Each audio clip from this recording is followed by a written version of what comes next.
What's up, guys? Welcome to today's video. We're going to be doing a question and answer. So huge shout out to everybody who follows me on Instagram, because a few days ago I posted on my Instagram account that I was going to be doing this video, and so everybody left their questions on one of the pictures. They commented, asked a question. So that's where all these questions are coming from, is from my Instagram account. I know a lot of you are going to be giving me a lot of crap for driving and making this video. But before you do that, I'm going to remind you, I am a pilot, and pilots are required to multitask in very high stress situations. And a lot of times that's during critical phases of flight. So, for example, you know, you're talking to air traffic control, you're writing down clearances, you're putting in frequencies into the radio, you're trying to maintain airspeed, altitude, and the correct heading all at one time. So, driving this and making this, it's nothing. Not that I'm saying you guys should do it, but I'm used to multitasking in these types of situations. So on the bright side of things, I do have a seatbelt on, so everybody's good, everyone's safe. I'm in the middle of Iowa. It's just a long highway, and there's really nobody out here. So we all good, guys. Let's get started. I'm gonna be reading these right off my Instagram comment feed and trying to choose the best one. So once again, I appreciate you guys who took the time out of your day to ask me questions, and also thank you for watching this video. So let's get to it. It might be a little loud in here, but hopefully not. This question's from Greg Sander 7. What's the best thing that's happened to you because of your channel? Well, Greg Sander 7, that's a very good question. Overall, the best thing that's happened to me is just the freedom and the ability to chase my dreams and follow my passions, and that being traveling and extreme sports. So because of the success of my channel and all of you guys, all the awesome fans supporting me, I'm able to go out, travel to almost wherever I want to go, and do the things I want to do. So that's a dream come true. By far the best thing that's happened because of the channel. Oh, this is from Pedro Crosa 11. He says, awesome bus. My question is, will you ever jump higher than 140 feet? See, it's a difficult question to answer. Yes and no, maybe. So I don't know, because one, the 140 foot jump, that wasn't planned. That was just, I was there, it felt right, I was confident about it, and it just seemed to happen as it should. So with jumps like that, I don't like to go out and be like, I'm gonna jump that 100 foot cliff, I'm gonna jump that 140 foot cliff. If the environment's right, if I'm feeling it, if everything goes as planned, just if everything happens the way it should, then maybe I'll do it. But honestly, that jump 140 feet, that was a brutal jump. And I even landed it pretty perfect, but still, it just, everything hurt. So it's like you're jumping off something that high, I know I'm gonna get hurt regardless. I don't know what degree I'm gonna get hurt, and you can die so easily. So that type of stuff isn't really on my to-do list, but you know, I do like jumping big stuff, so if it comes around, it comes around, but no promises. Why are you so sexy? No homo. That sounds pretty homo to me, but no, nothing wrong with that. You can be a dude and think I'm sexy. I'm into chicks, so okay. What's your favorite cliff jumping place in Pennsylvania and New York? Pennsylvania, my favorite spot would be Old Rusty. It's this sick, old, abandoned train trestle, and it's absolutely amazing. It's about 62 feet, but that's getting shut down because kids trashed the place and someone broke their back or died or something, I don't know. Fritz Kyler says, what inspired you to start making YouTube videos with adrenaline, and where do you want the channel to go? What do you plan on doing in the future? Oh my God. There's a cop. State trooper. Anyway, back to the question. Alright, so what inspired me to make videos? So I was just recently watching old videos I used to make for my parents. I started filming and making videos around the age of 10. And these videos are so funny to watch because they're just awful. But the point is, I've been doing this ever since a digital camera was a thing. When a digital camera first came out, my parents got me this little junky one, and I started filming myself, and I started making videos. And before that, my mom would film me on an old like video recorder, VHS, I think that's what they're called. I don't know, they're dinosaurs. But so yeah, I've been at this ever since I can remember. And even at a younger age, I was just jumping off everything I could. I would spend every day on the trampoline. So this has been a long time coming. So I didn't just wake up one day, I'm like, oh, I'm gonna make a YouTube channel and get hundreds of thousands of followers. That's not what happened. It was, this is my passion, this is what I like to do, and I did it for so many years and got good at it, and now I'm at a spot where I have recognition, people like what I do, people like my videos, and it's a good time. That's kind of how I ended up with this channel. What my plans are in the future for this channel? That's a good question. I try not to think about the future too much, because it's stressful to think about the future, at least in my opinion. When I was 11 years old, if I was like, I want to make a YouTube channel and live off of that income, I would have been so stressed out that entire period of time trying to get to that point. I'm a more natural flowing guy. I put in the work and I let what happens come naturally. You work hard and you're gonna get what's coming to you, basically, in my opinion. I don't know. So my plans for the future of this channel are very unclear. I like to be a little bit mysterious, as you guys can tell from my Instagram posts or some of my videos. I just kind of tease you guys a little bit, make you wondering what I'm doing, like why I'm on a bus right now. Like, you probably have no clue why I'm in a bus right now, but I like to be mysterious. So you guys are gonna have to wait and see. What was the first jump you were legitimately scared to do? First jump I was legitimately scared to do would be the first jump I ever jumped, right? Being unfamiliar with something is what causes fear. And being unfamiliar with the whole cliff jumping thing was very scary. So the very first jump was absolutely terrifying. And even when I try like a new trick for the first time, or I'm at a new spot for the first time, I'm always a little scared to do it. Other than that, I think the most scared I've been for a jump would I got it. One of the most terrifying jumps in my life, probably the most scared I've ever been for a jump, was this 100-foot jump in Hawaii. You guys didn't see the video yet. I'm gonna post that eventually, but I don't even think it's gonna do it justice. That thing was so scary. Not only was the cliff huge, but the water below was just deadly. That day, the waves were coming in so strong, and I had to study the swell and basically wait for the perfect moment and then jump.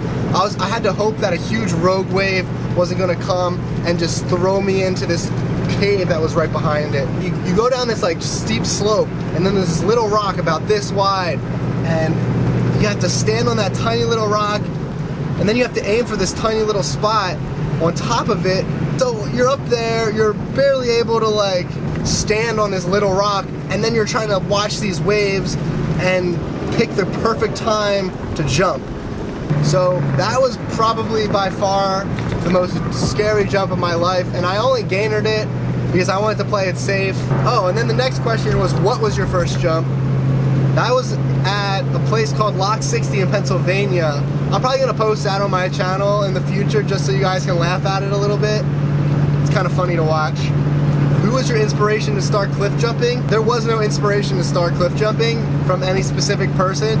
A lot of moments in life just led up to cliff jumping, and I've always loved extreme sports, and cliff jumping was just a really free way of expressing myself and progressing, pushing myself to the limits, and so that kind of just naturally happened. I think my mom was actually to thank for the cliff jumping, because she was the one that took me to Lock 60 when I was like 13 years old, and I don't know what mother takes their 13-year-old to go jump off a cliff, but thank you, Mom, for doing so. That was so awesome, because look where it got me. I mean, I'm pretty stoked on it. What's the meaning of life?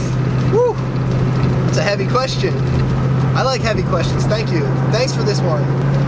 the meaning of life, I could go on forever what the meaning of life is. So I'm gonna try to keep it short and sweet.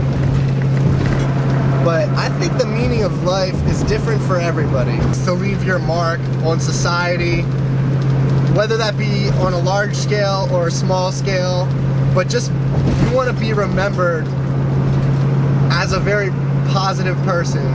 You don't want to be remembered as a jerk or a scumbag.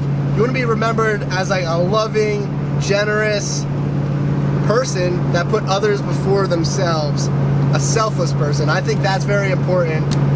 I think the meaning of life is to do something that you're passionate about. So try to incorporate your passion with something that's going to be beneficial to other people, not just yourself. The meaning of life, vaguely, is to help others, follow your passion, and be as happy as you can while doing it. I didn't like start a homeless shelter, or you know, I don't run a food bank or something like that. It doesn't have to be to that extreme. But like my channel definitely inspires people. People message me, they email me, they comment saying I've changed their life around.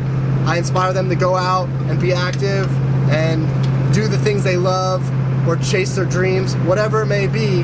I don't know, that's somewhat helping others out, and it's a positive influence on others. So it may not be building a homeless shelter with my bare hands or anything, but I am trying to help others and be a positive influence. At the end of the day, you can have a ton of material objects, but that's not what's going to get you remembered. That's not going to make you happy.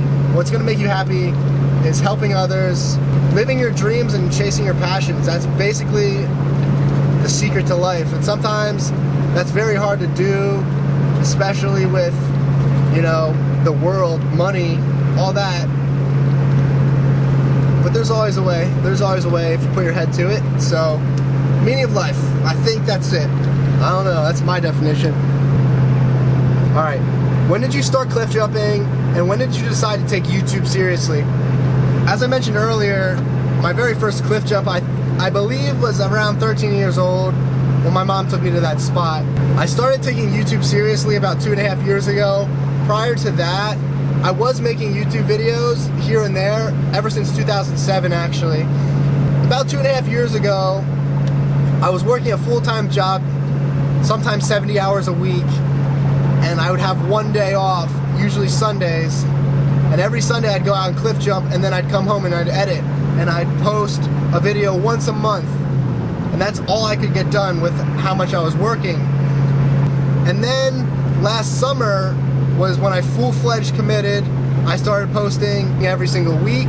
I quit my full-time job and fully put myself into YouTube. Outside of the fact that I was in flight school learning how to fly and to become a pilot. So I finished that up and continued to work on YouTube. And since then I finished flight school, and now I've been able to fully commit to YouTube. So that's kind of the backstory. There's more to it, but I'll get into that some other time. Scariest moment of your life. The first thing that comes to my mind when I think of the scariest moment would be the time where I almost died snowboarding. So for whatever reason, when I was living in Colorado, I was huge into snowboarding. I was actually a competitive snowboarder. One day, I just woke up and I was like, I'm gonna climb to the top of the highest mountain that I can find. So that's what I did. I drove my car up Loveland Pass to the highest point that the road would allow, and then I started hiking. I hiked for about 6 hours, all the way over, all the way around this ridge line, until I got to the sketchiest drop-in point that you've ever seen. It was just rocks everywhere, and then I had to climb down this crazy straight vertical slope to get down to the snow from the top of the rocks. So I did that, strapped in. Right around that time, a snowstorm came in. It went from being a beautiful day to like very low visibility, and I had no choice. There was no walking back, 6 hours. The only way down was the snowboard. So I strapped in and I went for it. I made it maybe 30 seconds before the incident happened. But what happened was I was going pretty quick, couldn't see much, and boom, right then, last minute, I just see this huge cliff face. It wasn't straight vertical, but it was a very, very steep, just face of sharp, jagged rocks. And I quick try to turn and stop before I go over the edge, you know? But there was absolutely no turning back at that point.